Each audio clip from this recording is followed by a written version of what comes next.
Mom, I saw Dylan's dad make dinner. Like, actually cook, and it was straight fire. He said it was Blue Apron Assemble and Bake. All the ingredients showed up pre-chopped, and he just laid it out on a baking sheet, and no cap. Dinner was on the table in like 25 minutes. Apparently, it's chef designed, and it has like over 40 grams of protein. That's a lot, right? So maybe we try it. Just saying. You can be the next Dylan's dad. Blue Apron. Get 50% off your first 2 orders plus free shipping with code LISTEN50. Terms and conditions apply. Visit blueapron.com/terms for more.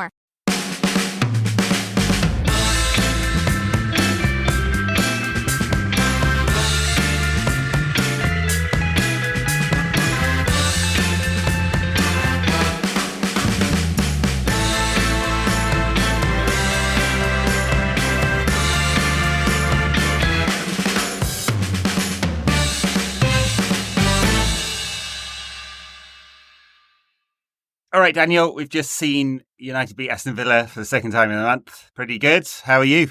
Yes. Yeah, good. Yeah, we did. I think we'd have all took that, as Ryan Giggs would say. And yeah, there was some stuff to like and some stuff to like less. But they're finding ways to win games, to win football matches now.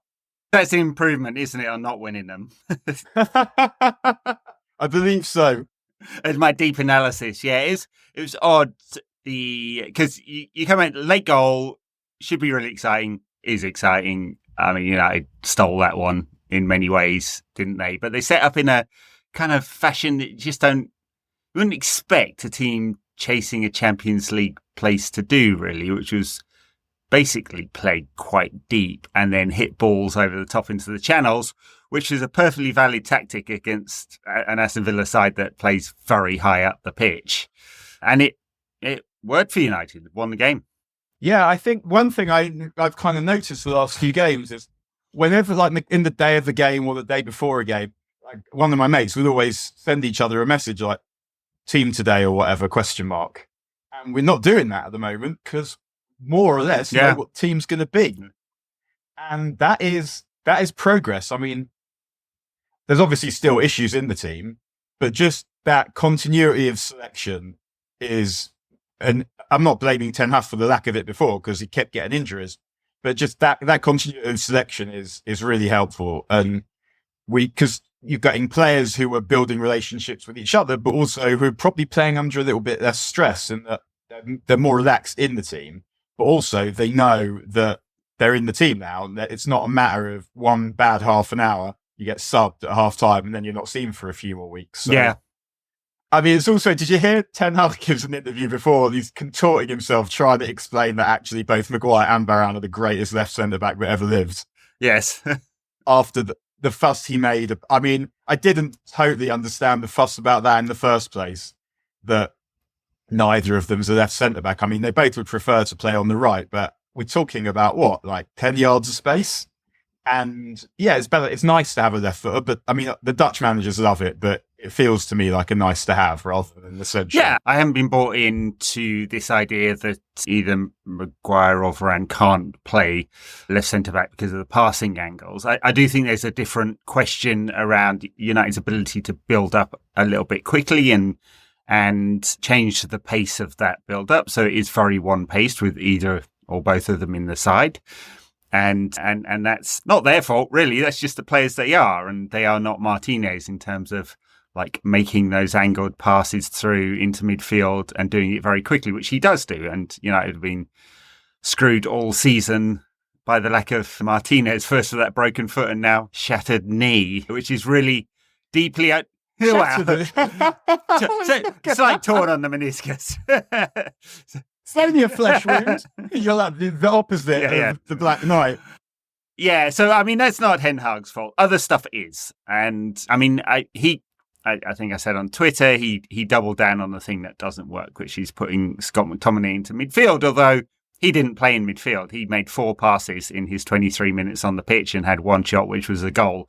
Which I guess if you're going to gamble on Scott McTominay-ness pulling off, what Scott McTominay does, then Eric won. It turned out exactly right, but it's one of those things that we know is completely unsustainable. But in this game, completely worked.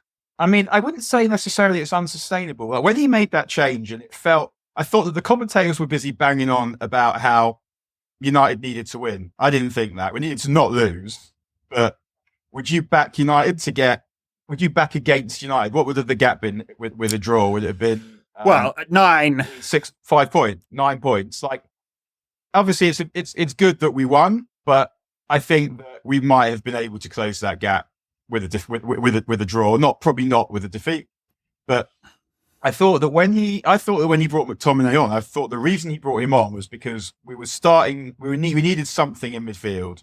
We'd already conceded from one set piece, so getting some physicality, someone who can head the ball on the pitch, also made some sense. And also, he scores goals. And yeah, I felt like at that point in the game, we were just as likely to score from a ball into the box as we were from Rashford doing something. And so, although I thought he played okay, and I wouldn't necessarily have taken him off, and if we'd have had some other attacker on the bench, maybe he wouldn't have brought on McTominay if he'd have had some proper quality on the bench. But it felt like when he did it, I felt like genetically or whatever, I'm programmed to be like, what the fuck is this?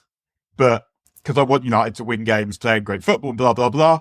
But I didn't feel like we were less likely to score when he came on. And I actually thought when he came on, we looked much more like we were going to than we had done previously when we were under it a little bit. Yeah, I mean, he basically played up front, right? So his average position for those 23 minutes is the highest player on the pitch.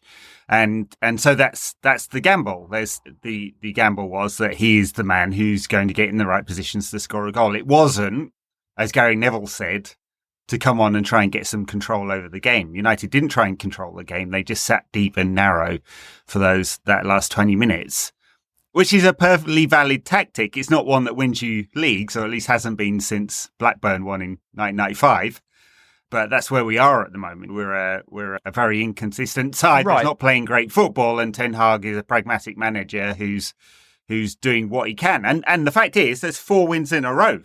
And it's hard to argue against that, isn't it? I mean, it's United's best run of the season by miles. Yeah, also, I wouldn't totally agree that you can't win the league playing that way. You can't win the league playing that way in every game. But most teams that win the league will have to play that way to get a result occasionally.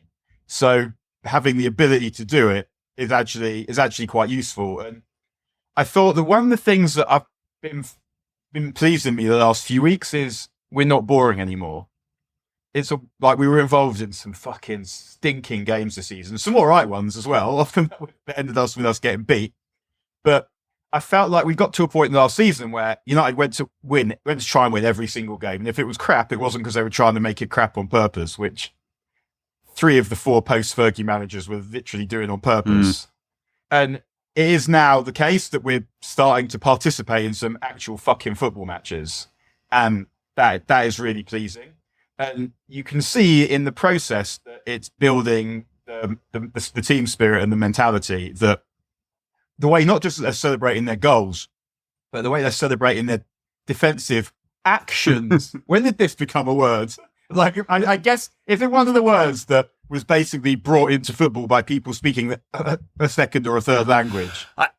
Being in a good moment and doing good actions and shit like this. In this case, it might be Opta. I mean, it's always been difficult to describe what a defender does, doesn't it? And then when you're trying to put a label on it for data collection, it's a defensive action. But I mean, talking of defensive actions, it is not Victor Lindelof's fault that he was brought on a left back. But I felt like you just had to put him out of his misery. I mean, you'd take him to the glue factory, wouldn't you? And just put the screen around him and shoot him, the poor lad. Like, everything was going wrong. It got to the point where he was trying to make a pass and fluffing every single one. And I was like deeply sorry for him, and deeply unfortunate for United, because it completely screwed up the momentum, didn't it? In first 20 minutes of the second half. Shaw is off, and suddenly United can't build up down the left anymore. And yeah, so anyway, the defensive actions on Victor Lindelof were mainly to pass the ball out to a Villa player and leading to one of Villa's 23 shots in the game. Yeah, I mean, this is one of the problems that we have now, is we're still an injury away from Maguire and Lindelof. Yeah. 1 injury away from one of Maguire and Lindelof, and 2 injuries away from the other. And it's taken fucking 2 games. 2 games to get there, back to Maguire and Lindelof. It's like some kind of weird version of Mornington Prison. Maguire and Lindelof. Yes, and equally long running as well, I think, isn't it? Maguire. And they played about 500 games for United between them, unbelievably. It is unbelievable how many games Victor Lindelof played for United. But I thought that we started to start games well. And this is extremely encouraging that they're actually aware of the fact that competitive sport is taking place when it's taking place. And this was something that had eluded them for quite some time, that they're starting games properly and they're getting goals early in games now because of it. Whereas previously they'd sort of, well, we're not going to bother doing that. We're not going to try and score for the first half hour or so. And often by that point, we'd be trailing. But I thought that, we could have scored before we did. And what we're seeing, I'm really enjoying the development of Garnacho, who is a proper footballer now. He is, and it's completely changed United's attacking sort of dynamic, hasn't it? Having two players that will attack. And with Garnacho on the right, actually deliver balls into the centre as well, because he doesn't solely cut inside when he's playing out there. Completely different. And not to bash away at my other agenda, which is Anthony, but... I'm sorry? Yeah, that's it, yeah. I'm bashing away at Anthony. He's got an absolutely massive agenda. Yeah. Oh, dearie me. I mean, maybe that's why Ten Hag paid 100 million for him or whatever it was. I was talking about Big Ed Bob. Yeah. That's it. I am massive in my own little world, yeah. But it completely changes United's attacking, like just the way United attack, doesn't it? Having two players who will run and then Hojlund through the middle who will run into channels and is scoring strikers' goals as he did with the first one. A simple goal from 7 yards out. It feels like it's been a very long time since we've actually had a player that does that. 100%. I've got exactly that on my notes, striker's goal. We're going to do Hojlund in the bonus content, so I guess we should put him down here. But talking about the forward line, all three of them have pace and all three of them can run with the ball. And two of them, I think Hojlund and Garnacho, are really decisive when they're on the ball. Rashford, you feel like he doesn't really know what he's doing. Whereas what I like about Garnacho is even when he's making the wrong decision, he commits to it and he does it. Rashford, you're kind of thinking, should he do one more weave? Should I duck inside? Is he going to shoot? It feels like he's not really sure himself until it happens. One thing that's annoying me about Garnacho, though, is he hits the bar with that shot against Newport. And he's now putting balls across when perhaps he shouldn't. And I felt like the grief he got for not putting that one across was marginal. Like, it sat up really nicely to hit. He absolutely twatted it near the bar. So, and when I know that hitting it square for the tap-in, in theory, is a really good way of playing football. I hated it when Wenger's Arsenal did it. And they kept scoring tap-ins. It makes sure it turns like a 60% or a 70% into a 95%. But with these, I was sort of worried that asking him to do any more than the necessary gives you another margin of error situation. So, and he did it again, where he crossed it, where it didn't seem there was any way he could get the ball through. But before we scored, he looked like he was going to be the person who was going to make something happen. Before we scored the second goal, I mean, that wasn't how it turned out in the end, but it's very noticeable that he's not the one really that gets taken off these days. No, and nor should he be. I mean, he is just marginally better finishing away from being a player who regularly scores more than 20 a season, isn't he? And his finishing's good.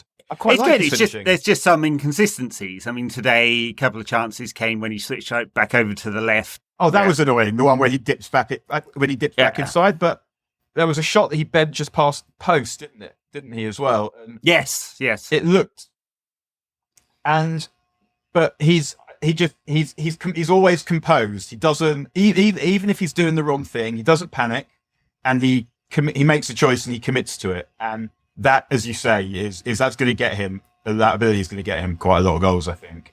I mean, he might need to move back to the left to get as many as he could get, but from the right, he's still a massive goal threat. Yeah, and certainly more than Anthony. I mean, again, because this is the option, not getting back to the agenda, he's going to have... He's got as many league goals and assists as us, hasn't he? Anthony, yeah, that's right. Yes. And we haven't got all the other problems that go with him. Well, I can't speak for you, Daniel, but I'm going to assume that is the case. So, yeah. Oh. Yeah, I mean, look, and Anthony is a Ten Hag sacking away from a loan to Sevilla or something like that, isn't he? And one of the many, many problems that they will have to look to sort out under the new management this summer, because it's going to be probably United's busiest summer ever in the transfer market, I would imagine, in terms of squad turnover. I mean, but for now, I feel a lot more confident in that attacking lineup to do something. Today, it was all about transitions and finding space. And as we said, Villa play a really risky game, which is not quite working for them at the moment. I mean, they had 23 shots today. A lot of that is because they do play so high up the pitch and compress the space, and United couldn't play out, and they got quite a lot of turnovers. But the flip side of that coin is they just left so much space behind. And for our attacking players, and as a result, and partly because it's Bruno, but partly as a result of the way Villa played, Bruno had created 8 chances today. 8. So, which is only one player, Alfie Doughty, don't even know who that is, has created more chances in a single game than Bruno did today. And that's the thing with Bruno. Again, I thought he was quite solid today. He put in a shift without being devastating in the way that he can, and he still created 8 chances. I can't name them. But maybe that's just because I'm old. I don't know. But what I also thought I'm starting to like about this team is, especially in the first half, we're starting to double team opposition players. Earlier in the season, it always looked like the other team had more players than us. That they were somehow getting 2 and 3 men around us whilst finding space themselves. And I felt like today was the other way around. And you talked about the 23 shots that Villa had. It wasn't very often I felt like these are going to score. I'm concerned. Yeah, they slightly out XG'd us, but not by a massive amount. And I mean, a lot of that was in the first half when they found the gap in the space between Dalot and Varane, and neither of them, Dalot or Varane, could kind of sort that out. And because Garnacho doesn't really do a lot of tracking back, there was always a 2-on-1, and they managed to close that space down, I think, by pulling Kobbie Mainoo into a slightly deeper position than the second half alongside Casemiro. So they had that proper pivot and stopped the supply line going through. Mind you, can we talk about Casemiro's yellow card, which was entirely based on reputation, wasn't it? Because there was like clear blue water between Casemiro and Matty Cash. I mean, it's a meme now, isn't it? Casemiro's reaction, which we're going to see forever. But I mean, come on. Yeah, it was. I mean, it was ridiculous. But I thought that he having him there is making us better. I want more from him. And something that really bothered me today was how many balls Villa were able to pass through the middle of the pitch, like through the centre circle, to get attacks going. And it's better than what we have had, which is 17 opposition dickheads charging through all together while we don't seem to have any defenders on the pitch. But we seem to let a lot of easy balls into midfield, and Mainoo, Bruno is the best midfield that we have, but it's not the answer. And I don't know. We need to find a way of getting Mainoo on the ball more, and playing as a number 8, it's sort of harder for him than if he's playing as a number 6, where the ball sort of almost automatically goes to him. Because today, when he was on the ball, he was excellent. I just felt like he faded in and out, and that will come also with experience, learning what positions on the pitch to take up. It's such an underrated quality, just being in a position that enables you to get on the ball. It's not just people passing it to you. Sometimes it's just standing still, but being able to get on the ball is a skill, because you have to understand how the game's going to progress. Sure. And he's good, and he'll get better. And also his role again in the winning goal shows us exactly why he's not number 6. Just beautiful feet again. His awareness and the softness of his feet is just fantastic. His progress this season, and we kind of expected it, right? Because we were banging on about it from pre-season. But his progress, probably even from the season before last, though, because I remember that, I keep saying this, the first time I saw him play, I was like, okay, this guy, and I mean, I haven't been as certain as I probably said this as well, with anyone since either Adnan Januzaj or James Wilson. or Ravel Morrison, it's... Well, that's exactly what he is. He's the Ravel Morrison we didn't have. And Ravel Morrison was the last... I haven't seen even many midfield players anywhere, never mind for United, who are that complete at so young an age. Pedri maybe is one, but Ravel Morrison was another. It was just unbelievable how he could do everything, and also had the brain as well. And I mean, I had someone telling me on Twitter recently that Pogba was better in the youth team than Ravel was. That is not true. Pogba was what in the youth team, what he is now, and we hoped he'd get better. He was someone who could do amazing stuff, but was in and out, and we hoped that with experience, he'd become a different kind of player. And Ravel Morrison was the player that he always was, and player that Kobbie Mainoo is someone who is able to be much more involved in the game because they can do so many different things, and they've got such drive. Yeah. And the winning goal was a belter.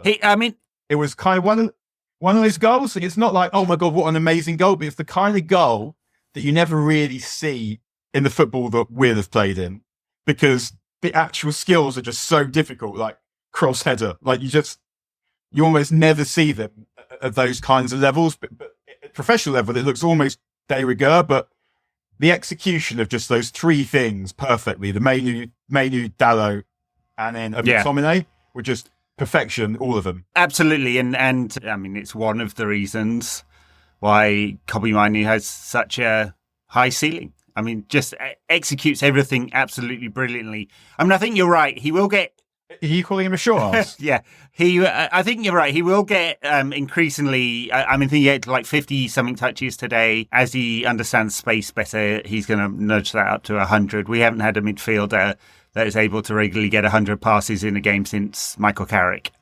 And Scott McTominay regularly gets like a fifth of that because he doesn't know where to stand on the pitch, basically. But as I was, just to complete my thought, I mean, his rise, expected rise, is one of the reasons why United should go dump a load of money on a number 6, not a number 8 this summer. And if we keep McTominay as the kind of special teams player to come on the end for desperate measures, we've actually got quite a few number 8s, and it's Casemiro's replacement that we need desperately more than anything. There was a report in the Spanish press this week saying United are back in for Frankie de Jong. There's about 20 reasons I can give you why that is absolutely not true, and someone should club Ten Hag to death with that report if it's him pushing that. I suspect it's just agent talk. But, one of the reasons is Kobbie Mainoo's there. Why buy another player who's basically plays the same position between 6 and 8?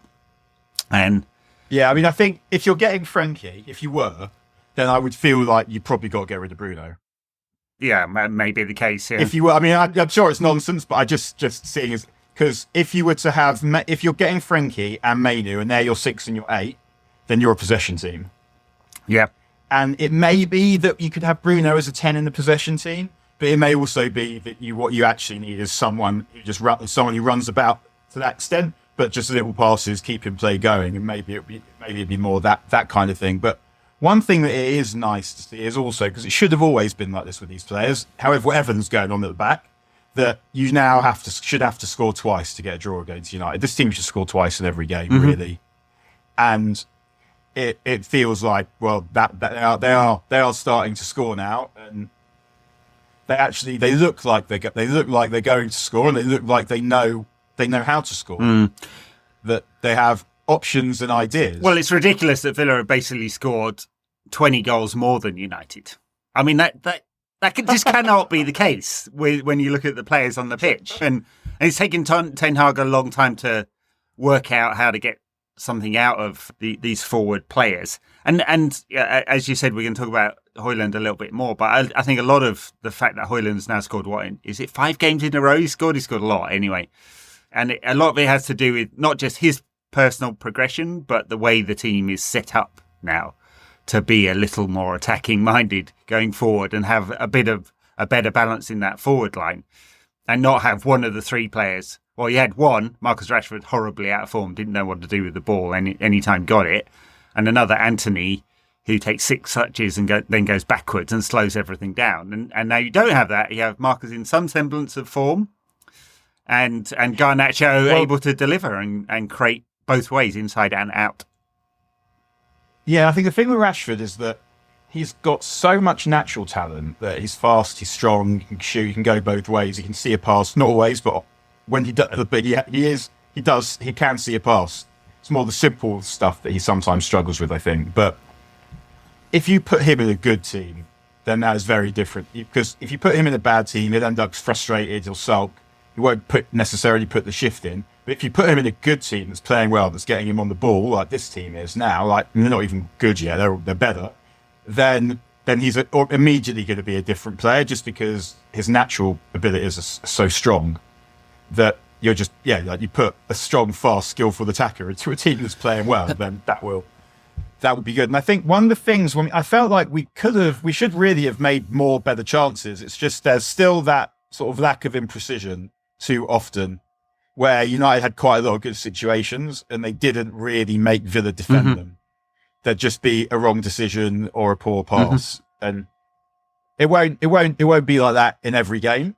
But I found that quite frustrating in the second half, that we did make quite a lot of good situations. We just weren't able to do anything with them. Yeah. That win has taken us up to 0 goal difference. And look, 14 games left. We are now 5 behind Villa and 6 behind Spurs. 5th will probably get a Champions League place. It's not guaranteed.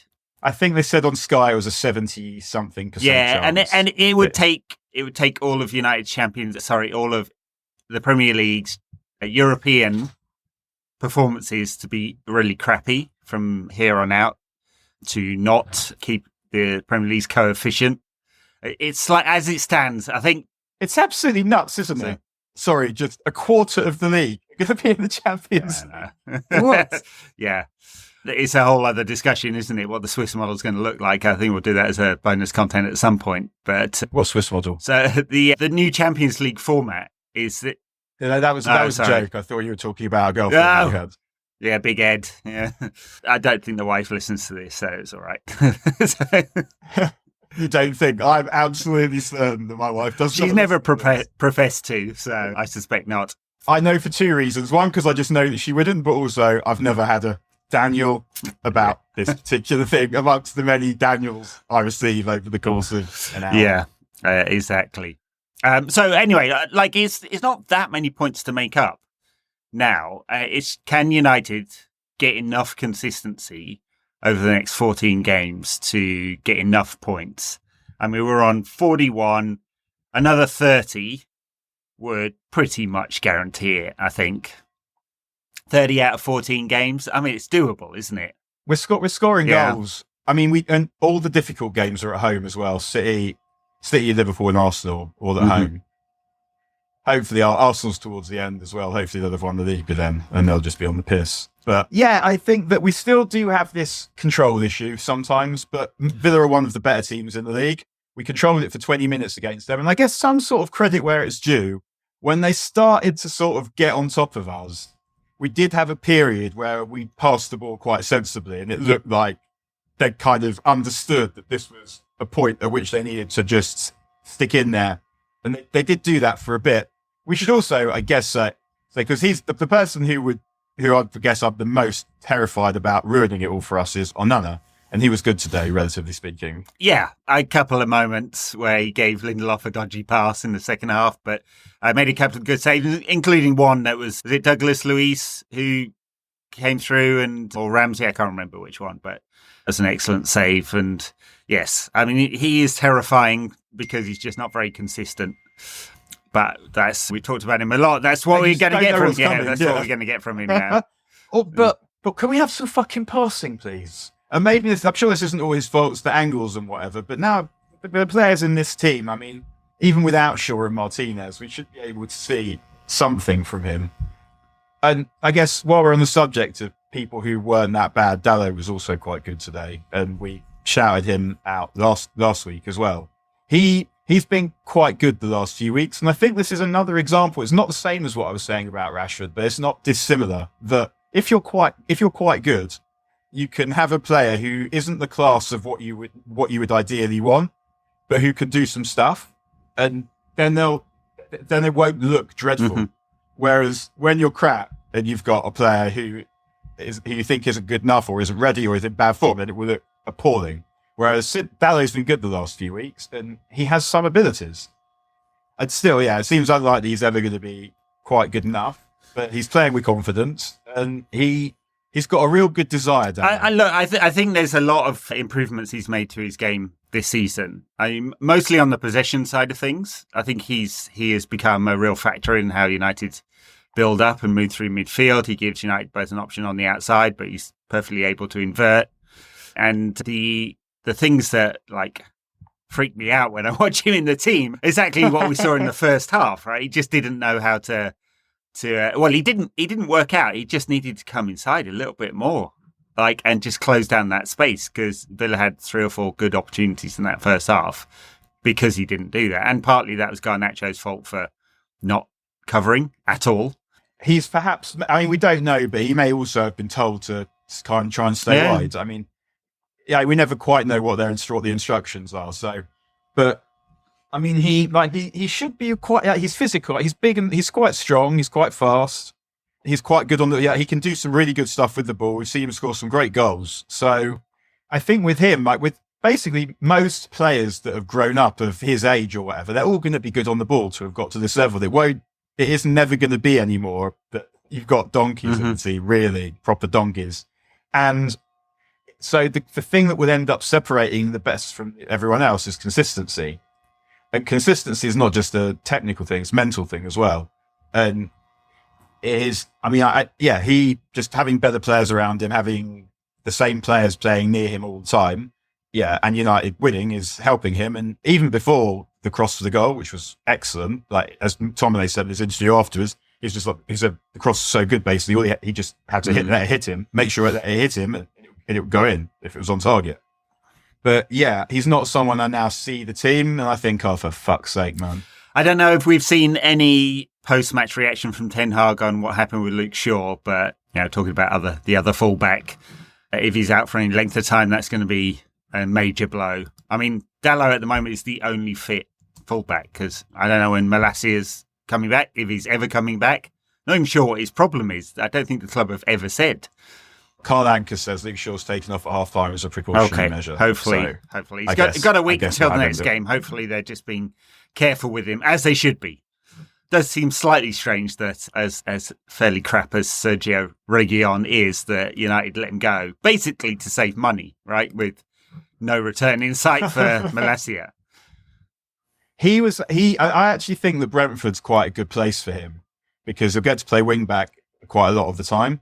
And I think that he's like a nearly player, Reguilon, like great bursts, a bit of skill, but very rarely ends in a goal or an assist. And I feel like Thomas Frank might be able to get that, might have the time to be able to get that out of him. The thing about United, he's not Ten Hag's player. There's all manner of other shit going on. There's probably a limit to the one-on-one coaching time he got in terms of how to help him be good.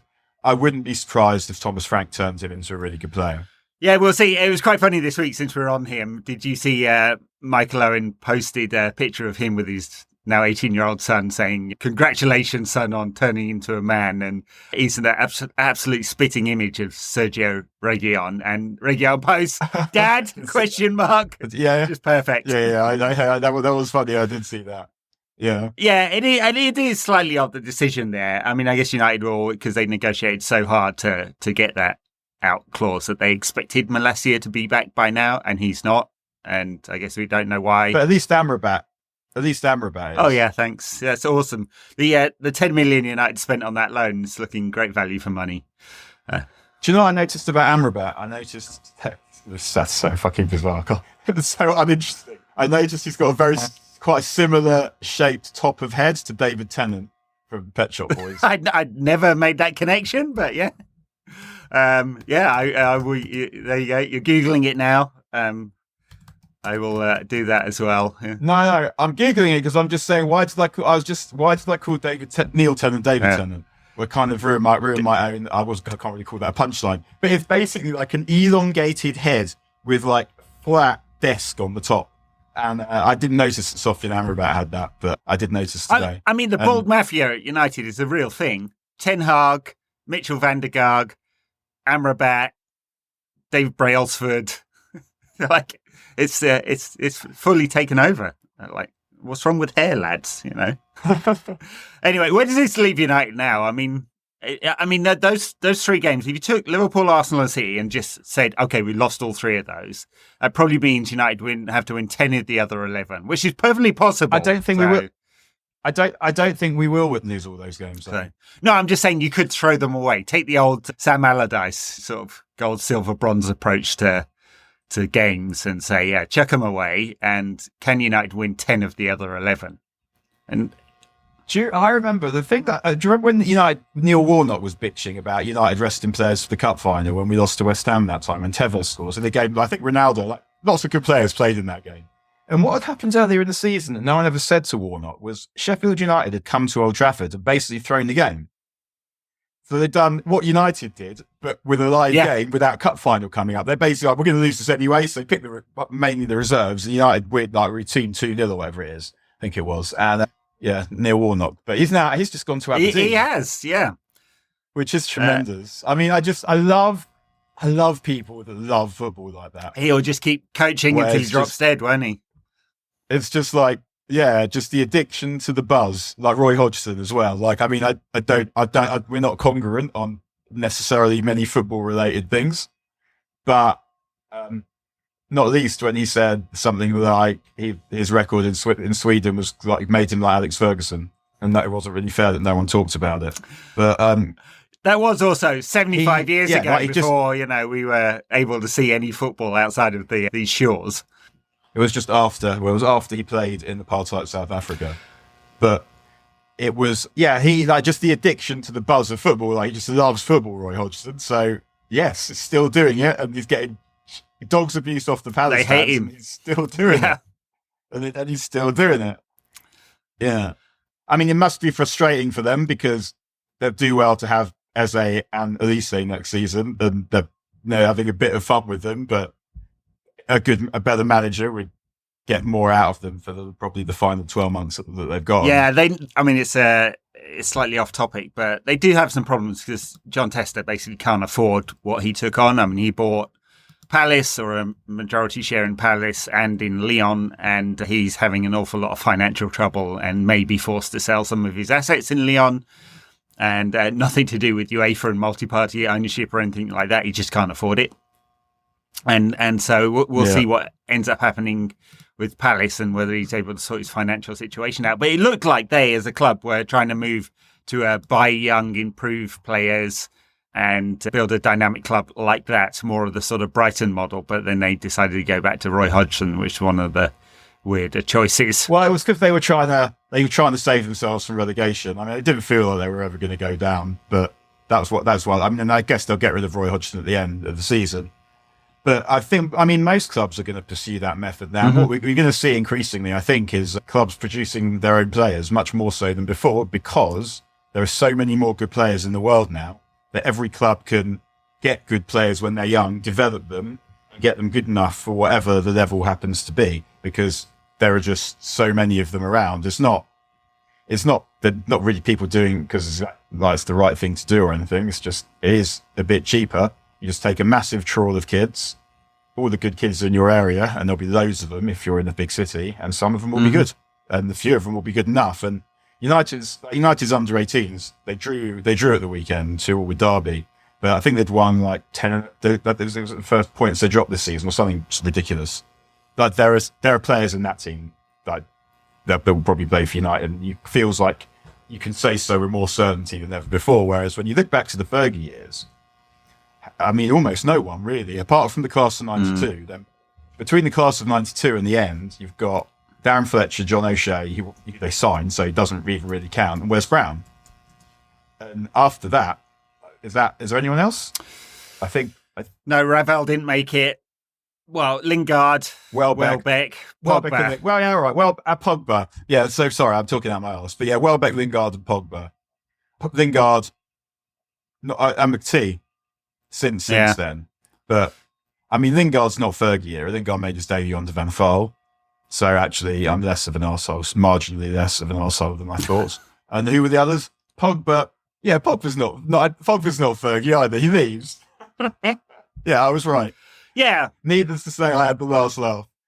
The under 18s, I can't remember what it was. Was it 14 or 15 wins in a row, something like that, before the draw against Derby? But there are, I mean, especially with Shea Lacey, Harry Amos, and a few others, they do look to have a load of really high quality players in this group. And all the other teams will be doing it as well. Like, look at Liverpool. They've got Jarell Quansah now, the fullback whose name escapes me. Alexander Arnold already in the team. Like, it's just, I think we're going to see a lot of this, particularly from the big city clubs, because they've just got so many people. Yeah, And so and much the money. academy system's well bedded in now. Every Premier League club has one except for Brentford, which they decided that they didn't want to spend the money. But given the regulation changes, and you can't just bring in EU players now, there will have to be a real focus and a shift. And I think they've done this at United's academy on local players and training them up. I mean, there's still the game that everyone plays around, like moving families. City do this a lot. In fact, actually, they were caught doing this because of all their leaked emails. They were caught having this discussion. I think it was a couple of newsletters ago. I mentioned this before, but Nick Harris, the former Mail on Sunday journalist, does a Substack, which is really excellent, diving into the kind of murky world. But he did one on City's, not just City's 115 charges, but exactly how they'd brought players into their youth setup by moving whole families when they're basically, and giving them jobs when they're definitely not allowed to do that. But United used to do this as well.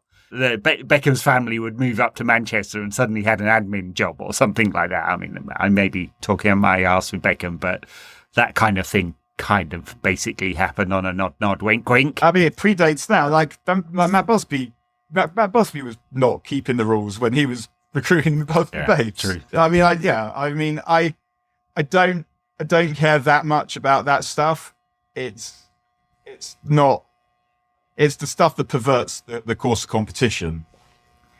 That is, like, when you're talking like billions of pounds on players and fiddling and actual fiddling stuff. It feels like there's a difference between fiddling something and like doing something wrong, if you see what I mean. So you might... Yes, again, not a euphemism, but but no, absolutely right. I mean, the rules around youth recruitment are to try and keep some kind of level playing field. Otherwise, the big clubs would just amass 15 players per position by recruiting everyone because it's cheap to do it, and you only need a couple of big sales to make it a profit centre, as Chelsea and City have both demonstrated very, very ably. Well, Chelsea, basically.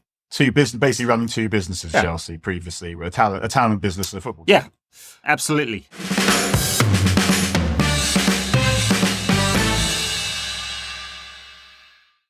All right, no midweek game, but there is Luton next Sunday. Luton away. Wow. Did you ever go to Kenilworth Road? Did you go to Kenilworth? No, I haven't either. I don't think they weren't early 90s, were they around? It was the 80s that they were around in the... I went to the League Cup final that they lost to Forest, because someone at our school, like one of the parents, had got a bunch of tickets, and there was a raffle. You paid like £100 or whatever it would have been, I don't know, for a ticket. And you got a team, and if your team got to the League Cup final, then there would be enough tickets for all the people that had bought tickets for that team to go. My dad got Luton, so he went. And then on the day they found me a spare ticket, so I went. They lost 3-1 to Forest. Mick Harford scored for Luton. Neil Webb scores for Forest, and looks like he's a good player. I mean, he almost was until his leg fell off. Playing for England. Yeah, I mean, well, Achilles injuries are bad even. Yeah. He wasn't quick, and then he became extremely slow. Is he still a postie, Neil Webb? I'm sure we've talked about him before on the pod. I don't know. I mean, I guess I don't know why he wouldn't be, and I mean, respect to him for doing what he does. I mean, not a fan as a footballer particularly. I mean, the thing that United fans would always hate Neil Webb for is United are losing to Forest on Black Monday, Easter Monday, 1992, and he gets subbed and he walks off in funereal fashion with a goal required. His debut was the 4-1 against Arsenal, I think. I was at that game. I think I'm right in saying that. Maybe confusing things, but it was. He scores. He didn't play well. Phelan played better than he did. He scores a great goal. Mike Phelan, jeez, there was a player who didn't like the ball. Got rid of it as fast as possible whenever he had it. Honest player, as they say. Anyway, Luton. I barely seen Luton this season. I watched their game for some weird reason against Newcastle last weekend. I probably had nothing better to do with my life. Or was it 2 weekends ago? And they did all right in that game. I think they lost it right at the end. But they've made some progress in recent weeks, right? They've picked up some points. I don't think they're bottom of the table anymore. I'm just having a look. No, they're 17th. In theory, they could escape relegation. They're not as good a team as Everton. And I guess that They're not as good a team as Everton. If ever there was a damning with fame phrase.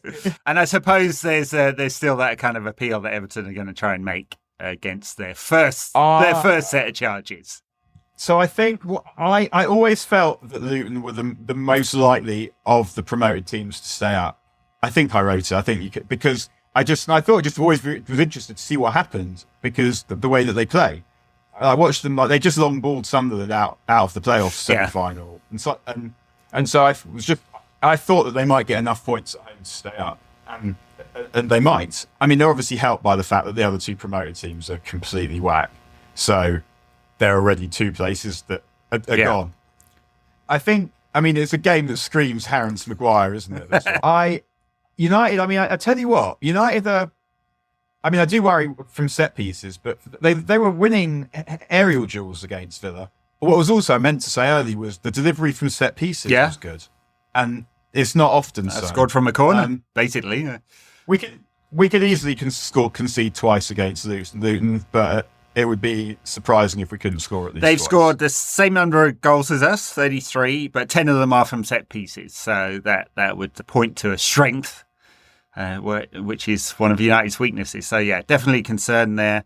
Ross Barkley, I mean, he's kind of interesting player because he's probably been their best player this season, but he's basically playing as this kind of Frankie de Jong's deep-lying playmaker, if you can call him that, which has kind of been interesting. And obviously, Tena Mengi has been pretty good at the back for them. Ex-United player, never quite broke through at United, but who's been a good signing for them for I think it was like 1 million that everyone complained about for nothing. Yeah. I mean, Ross Barkley. One of my favourite things in all football is Ross Barkley saying Lukaku. I think if you search my Twitter, you'll be able. I think I found it. I did sit there through it. Ross Barkley interviews because he has like one of the thickest Scouse accents ever. He's great. I mean, he's interesting, Ross Barkley, because he's someone I thought could be brilliant when he first broke through. I remember he has this great game at Newcastle, and then maybe scores twice. And he's running from midfield like Gazza. It reminds me of Gazza, the way he's so powerful and protects the ball while he's running with it. And I'm thinking, how on earth did Moyes go to Everton and come back with Fellaini and not him? But he never quite developed, and it felt like his brain was perhaps a little bit behind his skill level. But the position that he's playing now requires quite a lot of thought. So yeah, I mean, I'm kind of quite pleased for him because I think he's got a lot of talent. He became a bit of a joke where it was like, especially when he was at Chelsea and Sarri, was it after an hour, 70 minutes, every game with either Kovacic for him or him for Kovacic. Yeah, I mean, obviously we should beat Luton, but what I like about them is that they'll make it a test. They'll make it a game. It'll be physical and it'll be testing, but we should be good enough to get that done. Yeah, all right. Well, we'll probably dive into that in even more depth in the midweek pod. I guess that is it for now. Backers, patreon.com/NQAT pod. You can get our extra show. This week we're going to talk about Rasmus Hojlund in a bit more detail. You can also find us on YouTube, youtube.com/no question about that. And we're on. Is it the case that if people subscribe to us, then that's what we want them to do? Please watch and subscribe. Do you have to watch, or do you just have to subscribe? If we're going to make any money out of ads that YouTube are already running, which we don't right now, we have to do something like 4,000 minutes of watch time per month or something like that, which we are getting up to. But there are now 1,500 subscribers on that. We're almost in the big time, Dan. That is some platform. Thank you, guys. We appreciate it. And if you happen to fancy subscribing, please do. We appreciate all of you. We certainly do. And those that support us on Patreon, stay tuned. Thanks a lot, everyone. Peace.